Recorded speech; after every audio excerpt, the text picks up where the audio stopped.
the meantime, a coalition of several civil society groups has condemned calls for the sack of the Minister of Interior Olubimi Tunji Ojo concerning his being linked to a controversial 438 million naira contract awarded by the suspended Minister of Humanitarian Affairs and Poverty Alleviation, Betta Edu. The group argues that the minister has shown enough evidence that he is innocent of the allegations and should be allowed to continue his innovations in the Ministry of Interior. It is a well-known fact that the Minister of Interior, Honorable Olubimi Tunji Ojo, has repeatedly exonerated himself, providing evidence from any involvement in the controversial 438 million contract scandal related to the suspended Minister of Humanitarian Affairs and Poverty Alleviation, Honorable Betta Edu.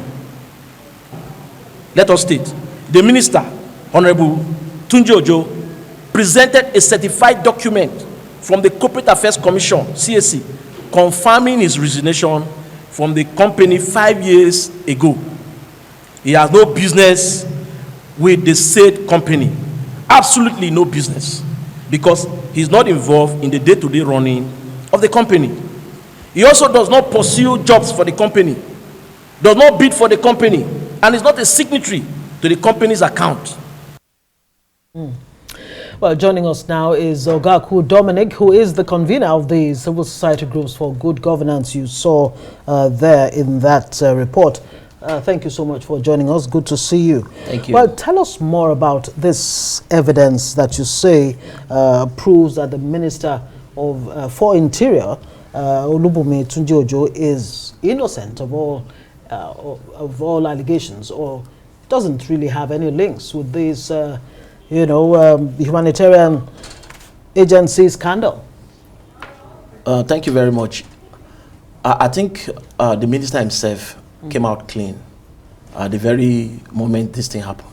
He was on channels, presented these documents which have actually saturated the public space.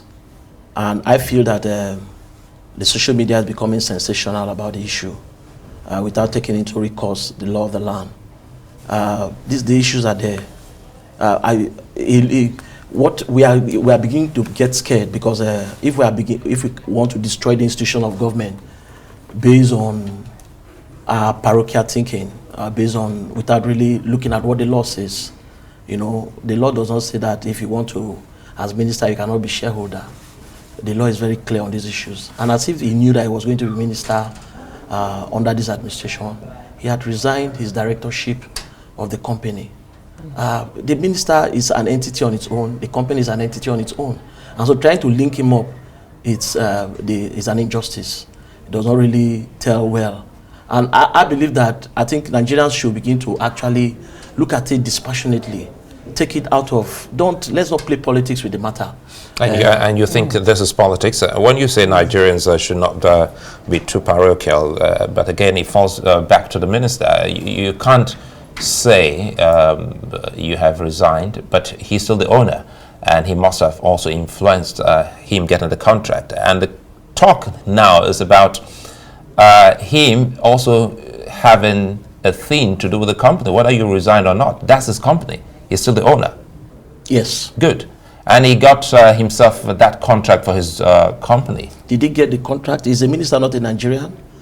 Are the directors in that company, those who are running the company, are you saying because the minister has become minister, they should be left out of business? Let me take you back to 2012. The Professor Batanaji, who resigned then as minister, and the gist then by Premium Times was that Premium Times in 2012 uncovered that he was asked to resign because of Geometrics bidding for the Afam Power project at that point in time. So are you now saying that we should change how things operate here because this is about Tunji Ojo? That's not the point. The point is, first, I want you to know that this contract is not within the minister's ministry. It doesn't matter, but he's in the government. He's in the government. But are you saying that's why the question is it that the company, other stakeholders in the company should not exist? Are you saying that they are not qualified as Nigerians to be able to earn a living, an honest living, especially when you know that government is one of very a nice place to do business. Let's look at the issues the way they are, without really throwing the gamut of information that the social media is trying to look at. We need to look at it the way it is. I think this thing has to do with our legislations. Possibly, we need to go back and give interpretations to some of these legislations with regards to our public service rule. And it boils down to it. Because what does the rule say?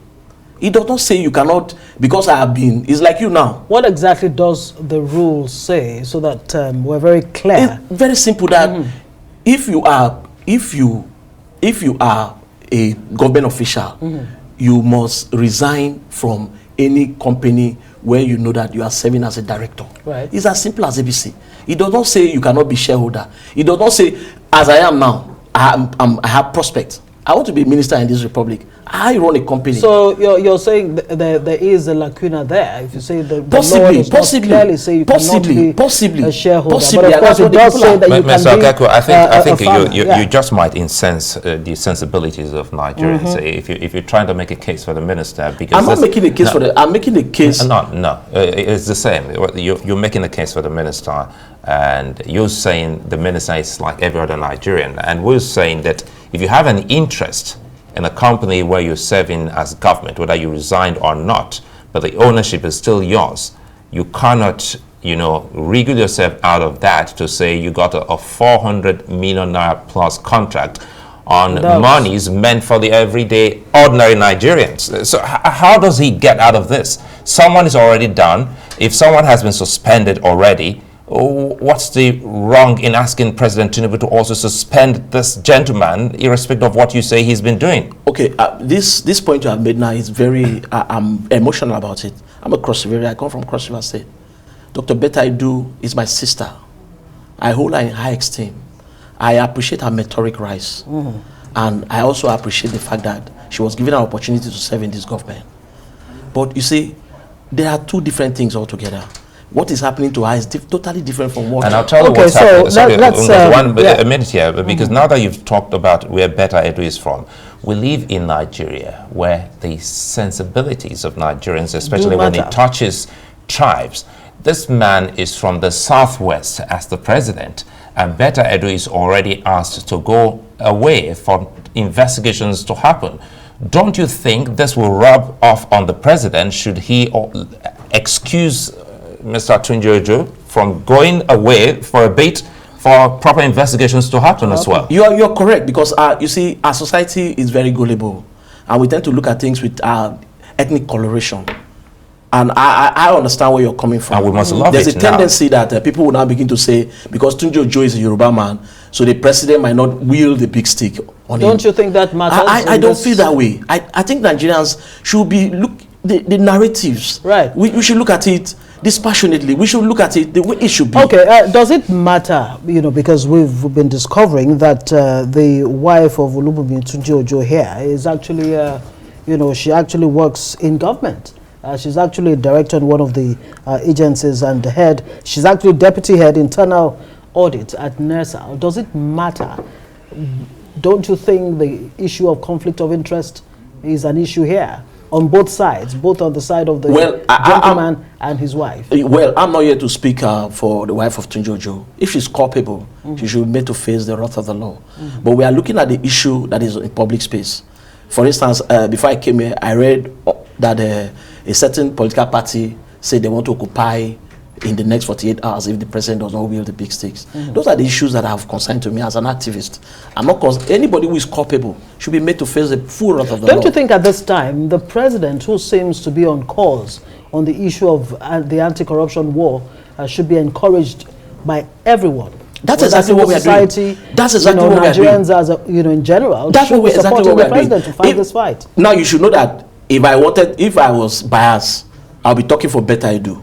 I should be saying, I should even begin to abuse the president and say, Mr. President is lopsided, is biased and all that. But you see, as a Nigerian, as an interested stakeholder in the Nigerian project, there's need for us to disassociate ourselves from the issues the way they are and look at them without any coloration. What is the basis of your support for Mr. Olubunmi Ojo? The truth of the matter is, first, I am very passionate about Tunji Ojo. I have never met him before. I don't have any relationship with him. I'm sure if he passes here, I can't tell who he is. But you see, he has delivered. I think he's the star boy of this administration. He's actually the star boy of this administration. And I believe that this would actually prone him and make him better. And I feel that if he's culpable, he should be made to pay for it. When you say he's the star boy of this administration, exactly what do you mean? He has delivered on the mandate of his office. So far, you know that single-handedly, he brought his friends, they raised over 500 million to pay for sundry charges of inmates. And nobody, it's unprecedented. Passport issues have been properly dealt with. His reforms, he's a man that has his heart in the business of salvaging this country in regards to the mandate that has been given at the Ministry of Interior. And I believe what he needs right now, why is it that people are not talking about his achievement? What he has done, why are they suddenly becoming so sensational about what does not even have any direct bearing on him?